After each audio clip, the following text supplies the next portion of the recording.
Hello, welcome to Greeshmi vlogs.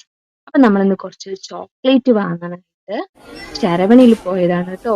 അപ്പൊ നമ്മള് ചെന്നൈയിലെ ടി നഗറിലുള്ള ശരവണയിലാണ് പോയിരിക്കുന്നത്. അപ്പൊ കുറച്ച് ചോക്ലേറ്റ് ഒക്കെ വാങ്ങാൻ വേണ്ടി നമ്മൾ ചോക്ലേറ്റ് സെക്ഷനിൽ വന്നു.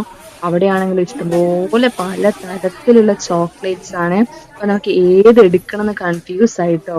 അപ്പൊ കുറേ ചോക്ലേറ്റ് നമ്മളിങ്ങനെ എടുത്ത് നോക്കി. നല്ല രസമുണ്ടായിരുന്നു കേട്ടോ. ചോക്ലേറ്റ്സ് കാണാൻ തന്നെ ഒരു ഭംഗിയായിരുന്നു. പല തരത്തിലും പല ഷേപ്പിലും ഒക്കെ ഉള്ള ചോക്ലേറ്റ്സ് ഉണ്ട്. ഇപ്പൊ സാധാരണ നോർമൽ ആയിട്ടുള്ള ചോക്ലേറ്റ്സും ഉണ്ട്. അത് കൂടാതെ നല്ല റേറ്റ് ഉള്ള ചോക്ലേറ്റ്സും ഒക്കെ ഉണ്ടായിരുന്നു കേട്ടോ. അപ്പൊ നമ്മള് കുറച്ച് ചോക്ലേറ്റ്സ് ഒക്കെ എടുത്ത് നോക്കി. എന്നിട്ട് നമുക്ക് ഇഷ്ടം തോന്നിയ ഒരു 2-3 ചോക്ലേറ്റ്സ് ഒക്കെ എടുത്തു കേട്ടോ. അതത്ര റേറ്റ് ഉള്ള ചോക്ലേറ്റ് ഒന്നും ആയിരുന്നില്ല നമ്മൾ എടുത്തത്. അപ്പൊ നമ്മൾ നമുക്ക് ഇഷ്ടമുള്ള കുറച്ച് സാധാരണ കിറ്റ്കാറ്റും മഞ്ച് പോലത്തെ കുറച്ച് ചോക്ലേറ്റ്സ് ഒക്കെ എടുത്തു. അങ്ങനെ നമ്മൾ അതൊക്കെ നോക്കി കണ്ടിട്ട് നമ്മൾ പിന്നെ കുറച്ചും കൂടി ഷോപ്പിംഗ് ഒക്കെ ചെയ്ത് നമ്മൾ അവിടെ നിന്ന് വൈൻഡ് അപ്പ് ചെയ്തു.